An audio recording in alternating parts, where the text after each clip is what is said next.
أعوذ بالله من الشيطان الرجيم. بسم الله الرحمن الرحيم.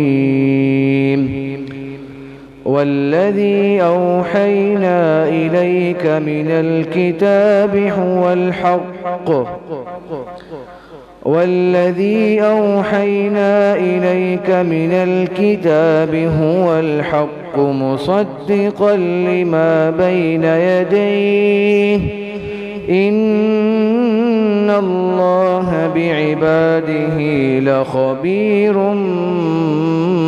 بصير. ثم أورثنا الكتاب الذين اصطفينا من عبادنا فمنهم ظالم لنفسه ومنهم مقتصد ومنهم سابق بالخيرات بإذن الله ذلك هو الفضل الكبير. جنات عدن يدخلونها يحلون فيها من أساور من ذهب ولؤلؤا ولباسهم فيها حرير. وقالوا الحمد لله الذي أذهب عنا الحزن إن ربنا لغفور شكور. الذي أحلنا دار المقامة من فضله لا يمسنا فيها نصب ولا يمسنا فيها لغوب. صدق الله العظيم.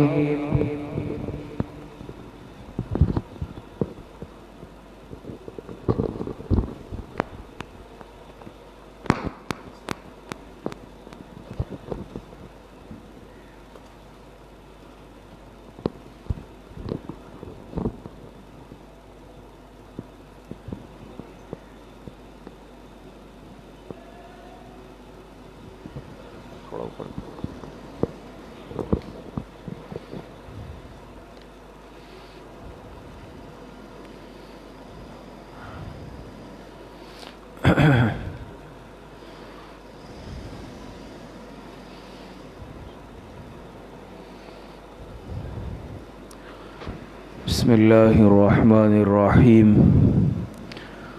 نحمده ونصلي ونسلم على رسوله الكريم. أما بعد فأعوذ بالله من الشيطان الرجيم. بسم الله الرحمن الرحيم. قال الله تبارك وتعالى يا أيها الذين آمنوا ادخلوا في السلم كافة ولا تتبعوا خطوات الشيطان إنه لكم عدو مبين. صدق الله العظيم. اللہ رب العزت ارشاد فرماتے ہیں اے ایمان والو تم داخل ہو جاؤ اسلام میں پورے کے پورے اور شیطان کے نقش قدم کی پیروی مت کرو بے شک وہ تمہارا صریح دشمن ہے. بحیثیت ایک مسلمان اور بحیثیت ایک انسان کے ہم میں سے ہر ایک پر کچھ ذمہ داریاں ہیں اور بحیثیت ایک انسان ہونے کے انسانیت کے بھی کچھ تقاضے ہیں جس کا پورا کرنا ہمارے لیے ضروری ہے. اور بحیثیت ایک صحیح اور کامل مسلمان ہونے کے بھی کچھ ہماری ذمہ داریاں ہیں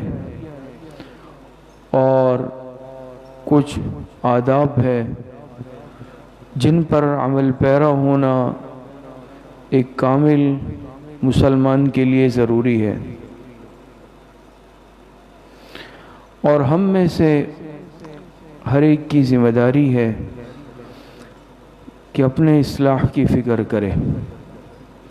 قرآن کریم میں اللہ رب العزت ارشاد فرماتے ہیں، یا ایھا الذین آمنوا قوا انفسکم واہلیکم نارا، اے ایمان والو تم لوگ بچاؤ اپنے آپ کو بھی اور اپنے گھر والوں یعنی اہل و عیال کو بھی جہنم کی آگ سے۔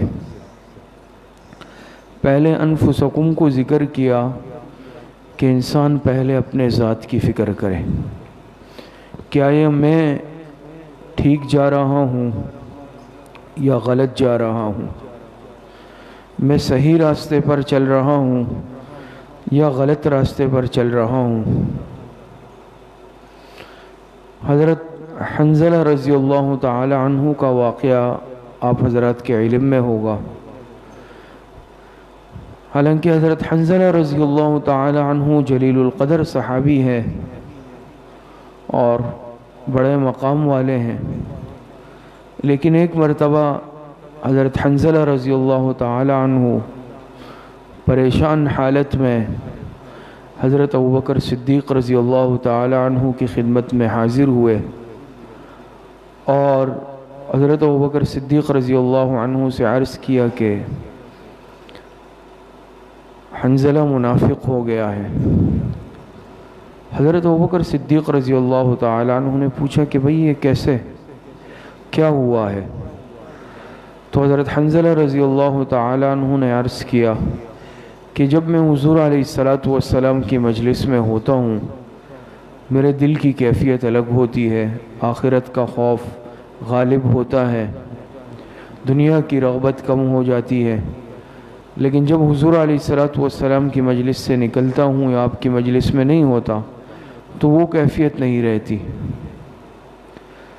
تو حضرت ابوبکر صدیق رضی اللہ تعالی عنہ کو بھی اپنی فکر ہو گئی، اور حضرت ابوبکر صدیق رضی اللہ تعالی عنہ نے فرمایا کہ یہ کیفیت تو میرے ساتھ بھی ہے۔ انہیں اپنی فکر پڑ گئی، حالانکہ آپ کے علم میں ہے کہ حضرت ابوبکر صدیق رضی اللہ تعالی عنہ کا مقام اور مرتبہ پیغمبر جناب نبی کریم صلی اللہ علیہ وسلم کے بعد امت میں سب سے اونچا اور بڑا مرتبہ وہ حضرت صدیق اکبر رضی اللہ تعالی عنہ کا ہے۔ لیکن اس کے باوجود آپ دیکھیں کہ حضرت ابوبکر صدیق رضی اللہ تعالی عنہ بھی پریشان ہو گئے، انہیں اپنی فکر پڑ گئی، اور حضرت حنظلہ رضی اللہ تعالی عنہ سے فرمایا کہ میری بھی یہ کیفیت ہوتی ہے، تو چلو دونوں ساتھ چلتے ہیں جناب رسول اللہ صلی اللہ علیہ وسلم کی خدمت میں۔ تو حضرت حنظلہ رضی اللہ تعالی عنہ اور حضرت ابوبکر صدیق رضی اللہ تعالی عنہ دونوں حضرات حضور علیہ السلام کی خدمت میں حاضر ہوئے۔ تو مجلس میں پہنچتے ہی حضرت حنظلہ رضی اللہ تعالی عنہ نے کہا یا رسول اللہ نافق حنظلہ۔ فوراً جیسے ہی پہنچے تو عرض کیا کہ اللہ کے رسول حنظلہ تو منافق ہو گیا ہے۔ جناب نبی کریم صلی اللہ علیہ وسلم نے ارشاد فرمایا، پوچھا کہ بھئی کیا ہوا، کیا معاملہ ہوا ہے؟ تو حضرت حنظلہ رضی اللہ تعالی عنہ نے اپنی کیفیت اور حالت بتائی کہ اللہ کے رسول جب میں آپ کی مجلس میں ہوتا ہوں تو دل کی کیفیت ہی بدلی ہوئی ہوتی ہے، آخرت کا خوف غالب ہوتا ہے، دنیا میں رغبت بالکل نہیں ہوتی، لیکن جب آپ کی مجلس سے ہم نکلتے ہیں، آپ کی مجلس میں نہیں ہوتے تو وہ کیفیت باقی نہیں رہتی۔ تو حضرت حنظلہ رضی اللہ تعالی عنہ نے اس کیفیت کو نفاق سے تعبیر کیا کہ شاید یہ نفاق ہے، حالانکہ حضور علیہ السلام کی صحبت حاصل ہے، آپ کی مجلسوں میں آنا جانا اور صحابیت کا اپنا ایک بڑا مقام ہے۔ حضور علیہ السلام نے ارشاد فرمایا کہ یا حنظلۃ ساعۃ ساعۃ، اے حنظلہ یہ تو وقت وقت کی بات ہے، یعنی اس میں فکر مند ہونے کی بات نہیں ہے، یہ تو وقت وقت کی بات ہوتی ہے، یعنی ایک جیسی کیفیت انسان کی نہیں رہتی۔ اور آپ علیہ السلام نے فرمایا اگر اسی طرح کی کیفیت تمہاری ہر وقت رہے جیسے یعنی میری مجلس میں ہوتی ہے تو پھر فرشتے تم سے مصافحہ کرنے لگے. لیکن مقصد کیا تھا کہ یہ کیفیت غیر اختیاری ہے اور یہ ایک فطری بات ہے. تو حضرت حنظلہ رضی اللہ تعالی عنہ، حضرت ابوبکر صدیق رضی اللہ تعالی عنہ کو اطمینان حاصل ہوا تب جا کر. تو عرض کرنے کا مقصد یہ ہے اس قصے سے، ایک بات تو یہ کہ حضرت حنظلہ رضی اللہ عنہ بھی جلیل القدر صحابی ہے، اور حضرت ابوبکر صدیق رضی اللہ تعالی عنہ تو مقام صدیقیت پر فائز اور امت محمدیہ میں سب سے اونچا اور بلند مقام حضرت ابوبکر صدیق رضی اللہ عنہ کا. لیکن اس کے باوجود ان حضرات کو اپنے نفس سے متعلق اتنی فکر تھی اور اپنی اتنی فکر تھی کہ فوراً پریشان ہو گئے. آج ہم اپنی کیفیات کا جائزہ لے لیں. دن رات ہم اللہ پاک کی نافرمانیاں کرتے ہیں، بدعملیاں کرتے ہیں، اس کے باوجود شاید ہمارے کان پر جوں نہیں رینگتی، ہمارے ماتھے پر شکن نہیں آتی. ایک بات اس حدیث کی ضمن میں اور سمجھ لیں، علماء نے لکھا ہے کہ حضور علیہ السلام نے فرمایا کہ اگر یہ کیفیت رہے تو فرشتے تم سے مصافحہ کرنے لگے. تو کیا یہ کیفیت سب سے اعلیٰ ہے کہ انسان اس کیفیت میں رہے، یا ایسی کیفیت ایسا مرتبہ حاصل ہو جائے کہ فرشتے انسان سے مصافحہ کرنے لگے؟ بلکہ یہ کیفیت بہتر ہے انسان جس کیفیت میں رہتا ہے. جیسے کہ انسان کسی بڑوں کی، اللہ والوں بزرگوں کی مجلس میں جاتا ہے تو کیفیت الگ ہوتی ہے، گھر میں ہوتا ہے، بازار میں، عام مجلس میں تو کیفیت میں فرق ہوتا ہے، اسے ایک عام کیفیت ہوتی ہے. تو علماء نے لکھا ہے کہ یہ جو عام کیفیت ہے، جیسے حضرت ابوبکر صدیق رضی اللہ عنہ، حضرت حنظلہ رضی اللہ تعالی عنہ کی کیفیت تھی کہ مجلس سے اور اوقات کے اعتبار سے کیفیت کا بدلنا، یہی سب سے اعلیٰ کیفیت ہے، بمقابلہ اس کے کہ انسان کو یہ کیفیت حاصل ہو جائے کہ فرشتے مصافحہ کریں. کیونکہ آپ علیہ السلام نے فرمایا اگر یہ کیفیت ہے تو پھر تو فرشتے بستروں پر آ کر تم سے مصافحہ کریں. تو یہ کیفیت حضرت ابوبکر صدیق رضی اللہ عنہ کو حاصل نہیں، حضرت حنظلہ کو تو کیا سب سے اعلیٰ کیفیت تھی جس سے وہ محروم تھے. بات سمجھ میں آ رہی ہے؟ ایسی بات نہیں ہے. علماء نے اس میں تفصیلات بھی لکھی ہے. خلاصہ اور ایک جواب آسانی یہ سمجھ لے کہ علماء نے لکھا کہ اس کا مطلب یہ تھا آپ علیہ السلام کے ارشاد فرمانے کا کہ بھئی اگر اس طرح ہو جائے تو پھر تو تم انسانوں کی صف سے نکل کر فرشتے بن جاؤ گے. بات سمجھ میں آ رہی ہے؟ یعنی فرشتے تم سے مصافحہ کریں وہ تب ہی ہوگا جب انسان بھی فرشتہ بن جائے. تو انسان کے لیے سب سے اعلیٰ مقام فرشتہ ہونا نہیں ہے، بلکہ کمال کا اور اعلیٰ ترین مقام یہ ہے کہ انسان انسانیت کے مقام پر فائز ہو، اور انسانیت کے مقام پر ہی فائز رہ کر انسان اللہ پاک کی نافرمانی سے بچے، نفس کے تقاضوں کو دبائے اور اللہ اور اس کے رسول کے احکامات کے مطابق زندگی بسر کرے. یہ اصل کمال ہے. تو عرض کرنے کا مقصد یہ ہے کہ بحیثیت ایک انسان کے ہم میں سے ہر ایک اس بات پر غور کر لے اور اپنا جائزہ لے لے کہ واقعی ہم ٹھیک جا رہے ہیں. ہمارا کوئی عمل، کوئی کام ایسا تو نہیں ہے جو انسانیت کے مقام سے گرا ہوا ہے. حضرت امام غزالی رحمۃ اللہ علیہ نے لکھا ہے، فرماتے ہیں کہ اے انسان، تو انسانیت کے مقام پر ہی رہ. اگر انسانیت کے مقام پر نہیں رہتا پھر تو جانور بن جائے گا. پھر جانوروں کی حضرت امام غزالی رحمۃ اللہ علیہ نے 3 قسمیں لکھی ہیں. فرماتے ہیں کہ جانوروں کی 3 قسمیں ہیں. ایک جانور تو وہ ہیں جو انسان کو فائدہ پہنچاتے ہیں، جیسے گائے ہے، بھینس ہے، بکری ہے، کہ انسان اس کا دودھ استعمال کرتا ہے اور گوشت استعمال کرتا ہے اور یہ انسان کو نقصان بھی نہیں پہنچاتے. دوسری قسم کے جانور وہ ہیں جو نہ فائدہ پہنچاتے ہیں نہ نقصان. عام جیسے گیدڑ ہے، لومڑی ہے، یا اس قسم کے جانور ہو گئے جنگل میں ہوتے، نہ انسان ان کا گوشت استعمال کر سکتا ہے، نہ دودھ، حرام ہے، لیکن یہ نقصان بھی نہیں پہنچاتے، موذی نہیں ہے۔ تیسری قسم کے جانور وہ ہیں جو نقصان ہی پہنچاتے، فائدہ نہیں ہے ان میں، سانپ ہے، بچھو ہے، بھیڑیا ہے، یا اس طرح کے موذی جانور، شیر وغیرہ۔ تینوں قسمیں سمجھ میں آ گئی؟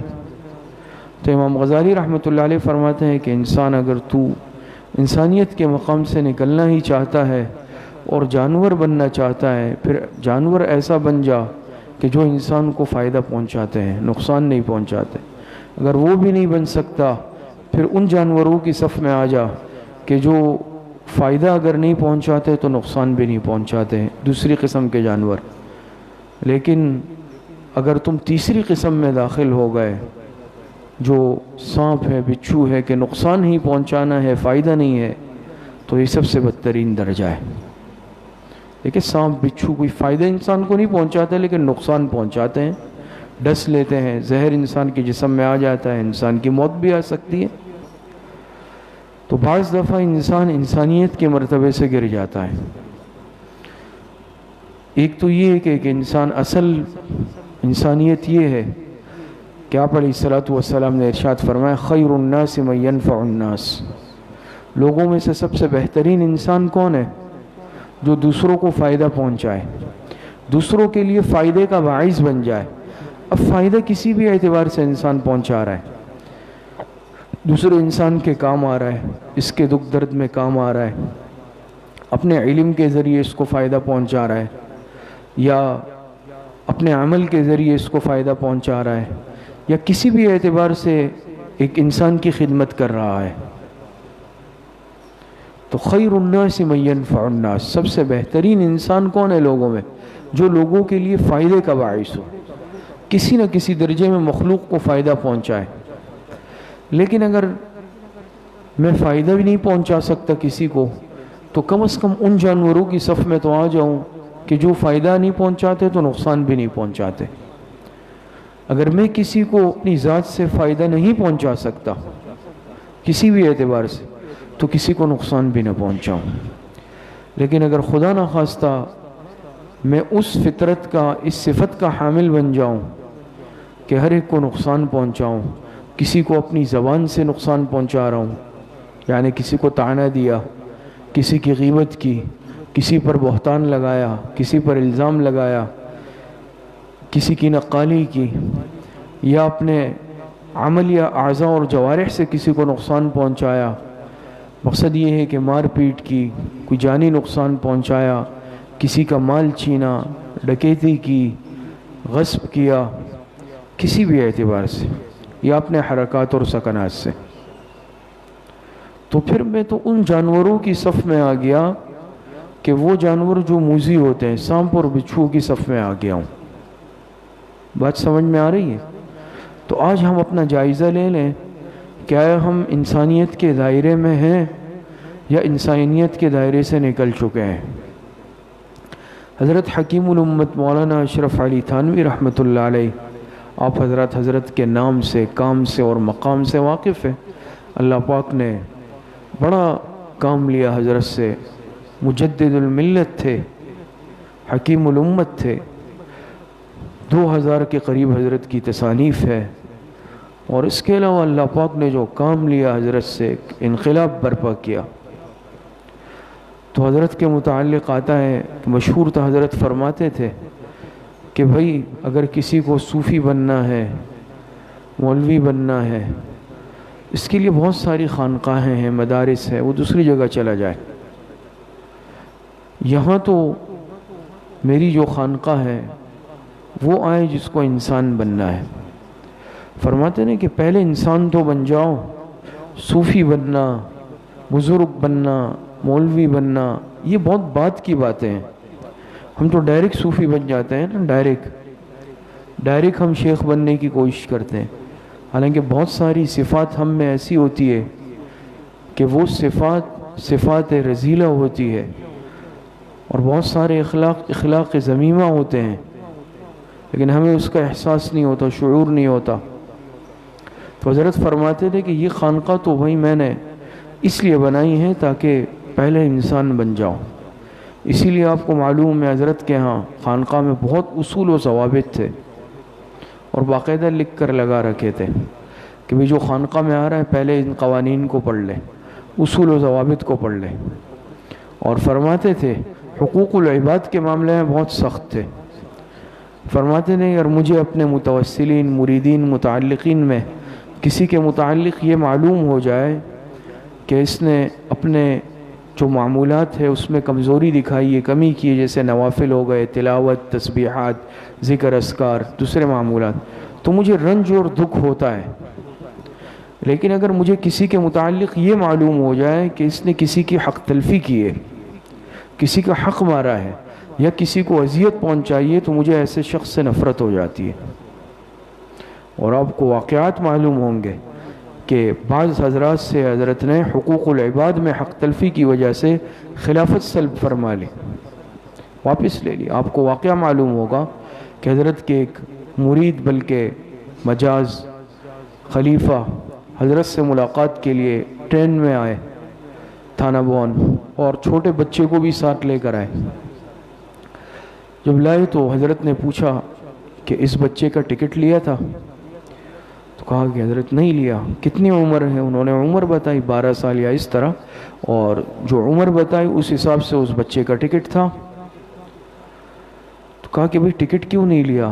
تو انہوں نے کہا کہ حضرت یہ دیکھنے میں چھوٹا لگتا ہے، تو اس لیے انہوں نے بھی کچھ نہیں کہا، میں نے ٹکٹ نہیں لیا۔ حضرت نے فرمایا کہ یہ تو سرکاری املاک ہے، تم نے تو پورے یعنی جو ملک ہوتا ہے جتنے یعنی عوام ہیں سب کے حق پہ ڈاکہ ڈالا ہے۔ یہ تو ایک سرکاری خزانہ ہے نا۔ انسان اگر ٹرین میں سفر کر رہا ہے یا اس طرح جو حکومتی ٹرانسپورٹ کا نظام ہوتا ہے، تو حضرت نے ان سے اجازت اور خلافت بھی واپس لے لی۔ اب دیکھنے میں واقعہ چھوٹا لگتا ہے کہ انہوں نے ٹکٹ نہیں خریدا، لیکن کیا ہے کہ یہ حقوق العباد میں حق تلفی ہے، تمہاری تربیت نہیں ہوئی ہے۔ تو آج ہم دیکھ لیں ہم کس راستے پہ جا رہے ہیں۔ حقوق العباد میں ہم حق تلفیہ کر رہے ہیں، لیکن ہم نیک کے نیک بھی ہیں، صوفی کے صوفی بھی بنے پھر رہے ہیں، بزرگ کے بزرگ ہیں ہم، ہماری بزرگی پہ بھی فرق نہیں آ رہا، ہماری صوفیت میں بھی فرق نہیں آ رہا۔ ایسا نہیں ہوتا۔ تو اور ہم سب طلبہ ہیں، آپ یہ اچھی طرح جانتے ہیں کہ حقوق العباد کا معاملہ حقوق اللہ سے بھی زیادہ سخت ہے۔ حقوق اللہ ہو سکتا ہے اللہ پاک معاف فرما دے، لیکن حقوق العباد کی معافی اس طرح نہیں ہوتی، بلکہ اس کے لیے یا تو جس کا حق ہے وہ معاف کر دے، یا انسان وہ حق ادا کر دے صاحب حق کو، تب جا کر وہ معاف ہوتا ہے۔ تو بحیثیت طالب علم کے ہم اور آپ کی ذمہ داری زیادہ ہے کہ ہم دیکھ لیں کہ اس سلسلے میں ہمارا مزاج اور ہماری ترتیب کیا ہے۔ کلاس میں بیٹھے ہوئے کوئی ساتھی کا قلم دیکھ لیا، بھئی لکھنا ہے، وہ اٹھا لیا بغیر اجازت کے لکھنا شروع کر دیا۔ کوئی چیز چاہیے، ربڑ چاہیے، کوئی بھی چیز چاہیے، بلا تکلف کے اور بلا جھجک بغیر اجازت کے اٹھا کر وہ چیز استعمال۔ چھوٹی سی بات ہے، معمولی سی بات ہے، لیکن یہ چھوٹی سی بات نہیں ہے۔ یہی سے انسان کا آغاز ہوتا ہے اور مزاج بنتا ہے۔ اب ظاہری بات ہے آج میں نے اس کی پینسل بغیر اجازت کے لیے ربڑ لیا، کل کو دوسری چیز ہوگی وہ بھی بغیر اجازت کے، پھر بعض کیا ہوتا ہے یہ مزاج پکا ہو جاتا ہے۔ دیکھتے ہیں نا، دوسرے کی چیز کو، پرائی چیز کو پرایا سمجھتا ہی نہیں ہے انسان، ہر چیز کو اپنی ذاتی ملکیت اور پراپرٹی سمجھ کر استعمال کرتا ہے، کیوں یہ مزاج بچپن سے بنا ہوتا ہے۔ تو ایسا نہیں ہے، اجازت لینا، یہ جو آداب المعاشرت ہے یہ آج پڑھنا بھی ہے اور اس پر عمل بھی کرنا ہے۔ حضرت تھانوی رحمۃ اللہ علیہ جن کا بھی تذکرہ ہوا، انہوں نے باقاعدہ مستقل آداب المعاشرت کو جمع کیا۔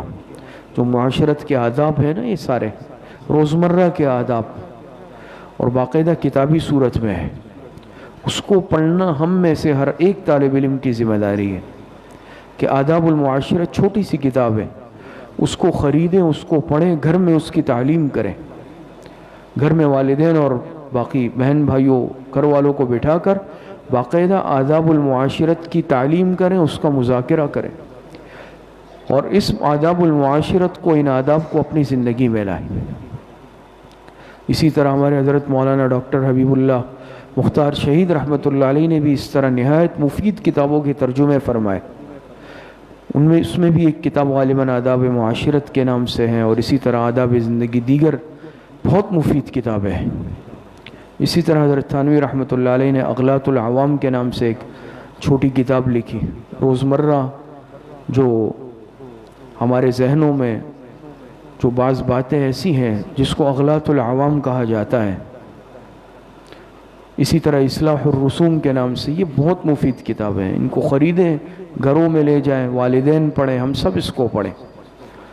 تو بس عرض کرنے کا مقصد یہ ہے کہ ہم میں سے ہر ایک جائزہ لے لیں کہ ہم صحیح انسان ہیں یا نہیں ہیں۔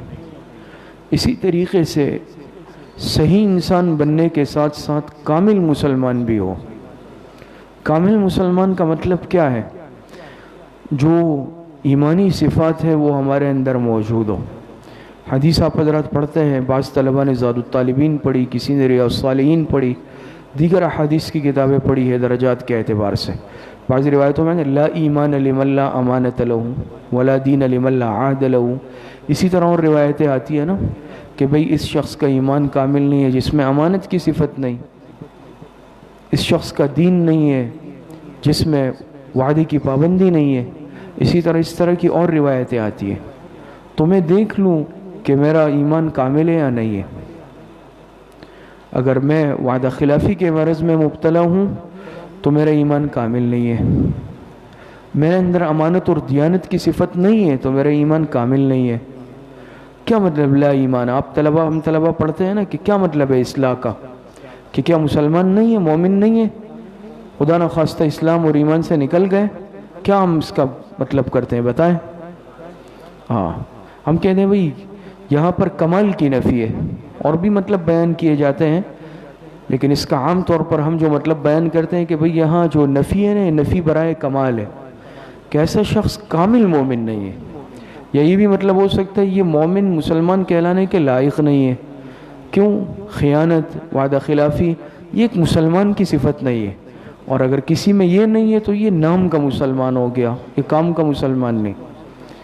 اور روایت میں آتا ہے نا آیت المنافق ثلاث اذا حدث کذب واذا وعد اخلف واذا اؤتمن خان۔ یہ بھی نفاق کی علامتیں ہیں، ایمانی علامتیں نہیں ہے۔ بات سمجھ میں آ رہی ہے؟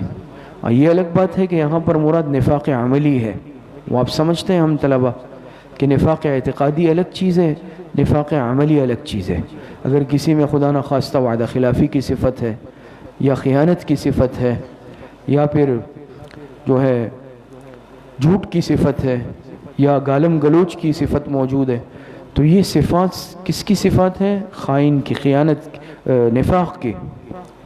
تو اس سے انسان نفاق اعتقادی میں ملوث نہیں ہوتا کہ خدا نخواستہ کافر ہو جائے، بلکہ نفاق عملی کی علامت ہے کہ انسان مسلمان تو ہے لیکن اس میں منافقت کی علامت موجود ہے۔ تو ہم دیکھ لیں ہم میں کوئی نفاق کی علامت تو نہیں ہے، وعدہ خلافی تو ہم نہیں کرتے، جھوٹ تو ہم نہیں بولتے، خیانت تو ہم نہیں کرتے، گالم گلوچ، بد کلامی، بد زبانی، فحش کلامی تو نہیں کرتے۔ تو کامل انسان بھی بننا ہے اور کامل مسلمان بھی بننا ہے۔ اور آپ علم حاصل کر رہے ہیں، آپ کو معلوم ہے، ہمیں معلوم ہونا چاہیے کہ یہ علوم نبوت ہے، اور ان علوم کا سلسلہ جناب نبی کریم صلی اللہ علیہ وسلم سے چلا ہے۔ تو آپ اپنے اساتذہ سے سنتے ہیں کہ علم کی مثال دودھ کی ہے، اور اس کے لیے پھر برتن بھی صاف ستھرا ہونا چاہیے۔ تو دل کا برتن جتنا صاف ستھرا ہوگا، گندگی سے پاک ہوگا، علم اتنا صاف آئے گا، علم اتنا مضبوط آئے گا۔ جیسے ایک عام برتن اگر گندا ہو، اس میں گندگی آ جائے، جو چیز اس میں ڈالیں گے وہ بھی گندی ہو جائے گی۔ تو دل کا صاف ہونا مطلب کیا ہے کہ دل صفات رذیلہ سے پاک ہو، کینے سے، حسد سے، بغض سے، تکبر سے، اس سے پاک ہو۔ اسی طریقے سے اعضاء اور جوارح کے کسی گناہ میں ہم مبتلا نہیں ہو۔ تو دل جتنا صاف ہوگا اتنا ہی علم پائیدار آئے گا، مضبوط آئے گا، اور اللہ پاک اتنا ہی ہمارے اس علم کے فیض کو پورے عالم میں پھیلائیں گے۔ اللہ پاک صحیح عمل کی توفیق عطا فرمائے۔ وآخر دعوانا ان الحمدللہ رب العالمین۔ اب کچھ وقت کے لیے مشائخ کی ختمات شریفہ پڑھیں گے، پھر اس کے بعد انشاءاللہ مختصر ذکر و مراقبہ، پھر دعا ہوگی۔ بسم اللہ الرحمن الرحیم۔ الحمدللہ رب العالمین والعاقبۃ للمتقین، والصلاة والسلام علی خیر خلقہ محمد وآلہ واصحابہ اجمعین۔ تمام ساتھی ایک مرتبہ درود شریف پڑھ لیں۔ اللہم صلی علی محمد وعلی آل محمد کما صلیت علی ابراہیم وعلی آل ابراہیم انک حمید مجید۔ اللہم بارک علی محمد وعلی آل محمد کما بارکت علی ابراہیم وعلی آل ابراہیم انک حمید مجید۔ ایک مرتبہ سورہ فاتحہ پڑھ لیں۔ بسم اللہ الرحمن الرحیم۔ الحمدللہ رب العالمین الرحمن الرحیم مالک یوم الدین، ایاک نعبد و ایاک نستعین، اہدنا الصراط المستقیم صراط الذین غیر المغضوب علیہم ولا الضالین۔ ایک مرتبہ درود شریف پڑھ لیں۔ اللہم صلی علی محمد وعلی آل محمد کما صلیت علی ابراہیم انک حمید مجید۔ اللہم بارک علی محمد وعلی آل محمد کما بارکت علی ابراہیم انک حمید مجید۔ ایک مرتبہ سورہ الم نشرح پڑھ لیں۔ بسم اللہ الرحمن الرحیم۔ الم نشرح لک صدرک ووضعنا عنک وزرک الذی انقض ظہرک ورفعنا لک ذکرک فإن مع العسر یسرا إن مع العسر یسرا فإذا فرغت فانصب إلی ربک فرغب۔ ایک مرتبہ سورہ اخلاص پڑھ لیں۔ بسم اللہ الرحمن الرحیم۔ قل هو اللہ احد اللہ الصمد لم یلد ولم یولد ولم یکن له کفوا احد۔ ایک مرتبہ سورہ فاتحہ پڑھ لیں۔ بسم اللہ الرحمن الرحیم۔ الحمدللہ رب العالمین الرحمن الرحیم مالک یوم الدین، ایاک نعبد و ایاک نستعین، اہدنا الصراط المستقیم صراط الذین غضب علیہم ولا الضالین۔ ایک مرتبہ درود شریف پڑھ لیں۔ اللہم صلی علی محمد وعلی آل محمد کما صلیت علی ابراہیم انک حمید مجید۔ اللہم بارک علی محمد وعلی آل محمد۔ 7 مرتبہ پڑھے۔ اللہم یا قاضی الحاجات، اللہم یا قاضی الحاجات۔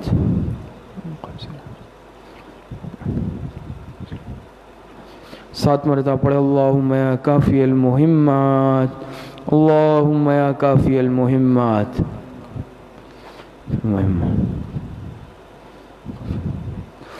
7 مرتبہ پڑھے۔ اللہم یا دافع البلیات، اللہم یا دافع البلیات۔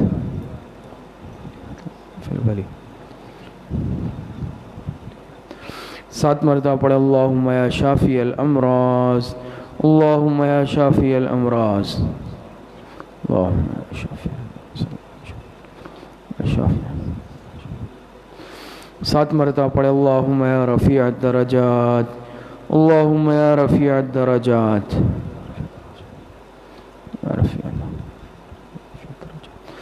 7 مرتبہ پڑھے۔ اللہم یا مجیب الدعوات، اللہم یا مجیب الدعوات۔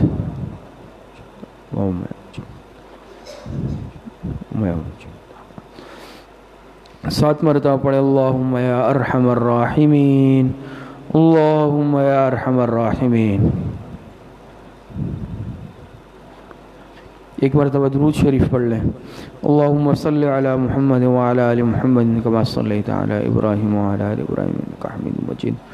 اللہم بارک علی محمد وعلی آل محمد کما بارکت علی ابراہیم وعلی آل ابراہیم۔ 3 مرتبہ پڑھے۔ حسبنا اللہ ونعم الوکیل، حسبنا اللہ ونعم الوکیل۔ ایک مرتبہ درود شریف پڑھ لیں۔ اللہم صلی علی محمد وعلی آل محمد کما صلیت علی ابراہیم وعلی ابراہیم انک حمید مجید۔ 3 مرتبہ پڑھے۔ یا خفی اللطف ادرکنی بلطفک الخفی، یا خفی اللطف ادرکنی بلطفک الخفی۔ ایک مرتبہ درود شریف پڑھ لیں۔ اللہم صلی علی محمد وعلی آل محمد کما صلیت علی ابراہیم وعلی آل ابراہیم انک حمید مجید۔ اللہم بارک علی محمد وعلی آل محمد کما بارکت علی ابراہیم انک حمید مجید۔ 3 مرتبہ پڑھے۔ لا حول ولا قوة الا باللہ، لا حول ولا قوة الا باللہ۔ ایک مرتبہ درود شریف پڑھ لیں۔ اللہم صلی علی محمد وعلی آل محمد کما صلیت علی ابراہیم وعلی آل ابراہیم انک حمید مجید۔ اللهم بارك على محمد وعلى آل محمد وبارك تعالى. 3 مرتبہ پڑھے ذالک فضل اللہ یؤتیہ من یشاء واللہ ذو فضل علی المؤمنین. ذالک فضل اللہ یؤتیہ من یشاء واللہ ذو فضل علی المؤمنین. ایک مرتبہ درود شریف پڑھ لیں. اللہم صلی علی محمد وعلی آل محمد کما صلیت علی ابراہیم. اللہم بارک علی محمد وعلی آل محمد کما بارکت علی ابراہیم. 3 مرتبہ پڑھے یا لطیفا بخلقہ یا علیما بخلقہ یا خبیرا بخلقہ. الطف بنا یا لطیف یا علیم یا خبیر یا لطیفا بخلقہ یا خبیرا یا علیما بخلقہ یا خبیرا بخلقہ. الطف بنا یا لطیف یا علیم یا خبیر. ایک مرتبہ درود شریف پڑھ لیں. اللہم صلی علی محمد وعلی آل محمد کما صلیت علی ابراہیم وعلی آل ابراہیم انک حمید مجید. اللہم بارک علی محمد وعلی آل محمد کما بارکت علی ابراہیم. 3 مرتبہ پڑھے انا للہ و انا الیہ راجعون. انا للہ و انا الیہ راجعون. ایک مرتبہ درود شریف پڑھ لیں. اللہم صلی علی محمد وعلی آل محمد کما صلیت علی ابراہیم وعلی آل ابراہیم انک حمید مجید. اللہم بارک علی محمد وعلی آل محمد کما بارکت علی ابراہیم. 3 مرتبہ پڑھیں اللہ ولی الذین آمنوا. اللہ ولی الذین آمنوا. ایک مرتبہ درود شریف پڑھ لیں. اللہم صلی علی محمد وعلی آل محمد کما صلیت علی ابراہیم وعلی آل ابراہیم انک حمید مجید. اللہم بارک علی محمد وعلی آل محمد کما بارکت علی ابراہیم. 3 مرتبہ پڑھے واللہ ولی المؤمنین. واللہ ولی المؤمنین. ایک مرتبہ درود شریف پڑھ لیں. اللہم صلی علی محمد وعلی آل محمد کما صلیت علی ابراہیم وعلی آل ابراہیم انک حمید مجید. اللہم بارک علی محمد وعلی آل محمد کما بارکت علی ابراہیم وعلی آل ابراہیم انک حمید مجید. 3 مرتبہ پڑھے رب اغفر وارحم وانت خیر الراحمین. رب اغفر وارحم وانت خیر الراحمین. ایک مرتبہ درود شریف پڑھ لیں. اللہم صلی علی محمد وعلی آل محمد کما صلیت علی ابراہیم وعلی آل ابراہیم انک حمید مجید. اللہم بارک علی محمد وعلی آل محمد کما بارکت علی ابراہیم وعلی آل ابراہیم انک حمید مجید. 3 مرتبہ پڑھے یا لطیف یا خبیر یا ودود یا شکور. یا لطیف یا خبیر یا ودود یا شکور. ایک مرتبہ درود شریف پڑھ لیں. اللہم صلی علی محمد وعلی آل محمد کما صلیت علی ابراہیم وعلی آل ابراہیم انک حمید مجید. اللہم بارک علی محمد وعلی آل محمد کما بارکت علی ابراہیم وعلی آل ابراہیم انک حمید مجید. 3 مرتبہ پڑھے واعف عنا واغفر لنا وارحمنا انت مولانا فانصرنا علی القوم الکافرین. واعف عنا واغفر لنا وارحمنا انت مولانا فانصرنا علی القوم الکافرین. ایک مرتبہ درود شریف پڑھ لیں. اللہم صلی علی محمد وعلی آل محمد کما صلیت علی ابراہیم وعلی آل ابراہیم انک حمید مجید. اللہم بارک علی محمد وعلی آل محمد کما بارکت علی ابراہیم وعلی آل ابراہیم انک حمید مجید. یہ جتنے ختمات شریفہ پڑھے گئے ہیں اس کا ثواب ہم جناب نبی کریم صلی اللہ علیہ وسلم کی روح مبارکہ کو آپ کی قبر اطہر میں اور جناب نبی کریم صلی اللہ علیہ وسلم کی روح مبارکہ کے واسطے سے تمام امت مسلمہ کو خصوصاً صحابہ اکرام خصوصاً خلفائے راشدین تابعین تابعین اس امت کے محدثین مفسرین فقہاء ائمہ مجتہدین ائمہ اربعہ اور سلاسل اربعہ سلسلہ نقشبندیہ چشتیہ قادریہ سہروردیہ کے تمام مشائخ کو اپنے تمام اساتذہ کو اپنے تمام مشائخ کو اپنے تمام اعزاء اقرباء کو اپنے والدین کو تمام مسلمانوں کو خصوصاً اپنے حضرت والد صاحب رحمۃ اللہ علیہ کو اس کا ایصال ثواب کرتے ہیں. اللہ پاک تمام حضرات کو کامل درجے میں اس کا ثواب نصیب فرمائے. اب کچھ وقت کے لیے ذکر و مراقبہ کریں گے. تمام ساتھی آنکھوں کو بند کر لے, زبان کو تالو سے لگا لے, سروں کو جھکا لے, اپنے دل کی طرف متوجہ ہو جائیں, خیالات کو یکسو کر لیں اور اپنے دل میں خیال کریں کہ اللہ رب العزت کی بارگاہ سے انوارات, فیوزات, برکات اتر رہے ہیں, میرے دل پر اتر رہے ہیں, میرے دل میں سما رہے ہیں, اور میرے دل سے گناہوں کا زنگ, ظلمات, میل کچیل دور ہو رہا ہے, اور میرے دل کہہ رہا ہے اللہ اللہ اللہ.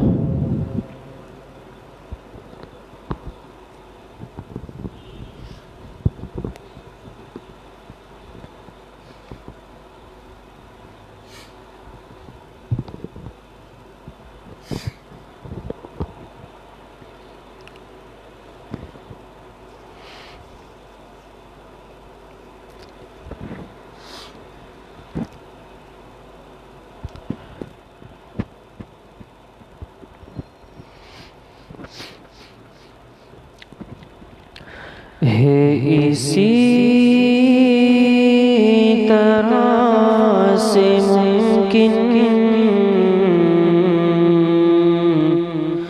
تیری راہ سے گزرنا, ہے اسی طرح سے ممکن تیری راہ سے گزرنا. کبھی دل پہ صبر کرنا, کبھی دل سے شکر کرنا, کبھی دل صبر کرنا, کبھی دل سے شکر کرنا. مجھے کچھ خبر نہیں تھی تیرا درد کیا ہے یا رب, تیرے عاشقوں سے سیکھا تیرے سنگ در پہ مرنا. میری زندگی کا حاصل میری زیست کا سہارا, میری زندگی کا حاصل میری زیست کا سہارا. تیرے عاشقوں میں جینا,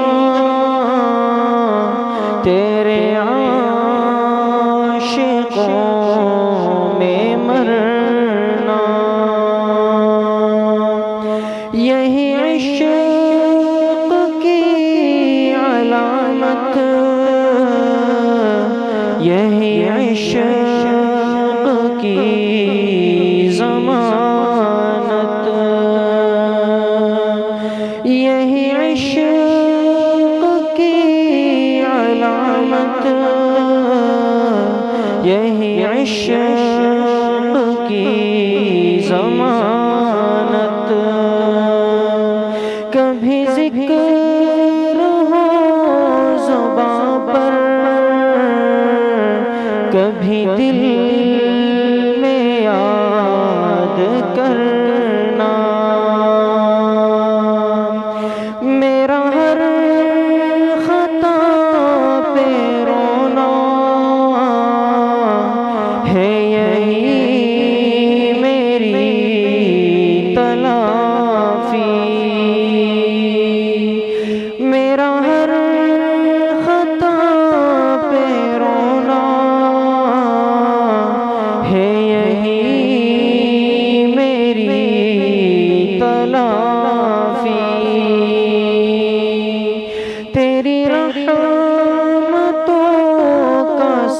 صدقہ میرا جرم عفو کرنا ہے اسی طرح سے ممکن تیری راہ سے گزرنا ہے اسی طرح سے ممکن تیری راہ سے گزرنا کبھی دل پہ صبر کرنا کبھی دل سے شکر کرنا کبھی دل پہ صبر کرنا کبھی دل سے شکر کرنا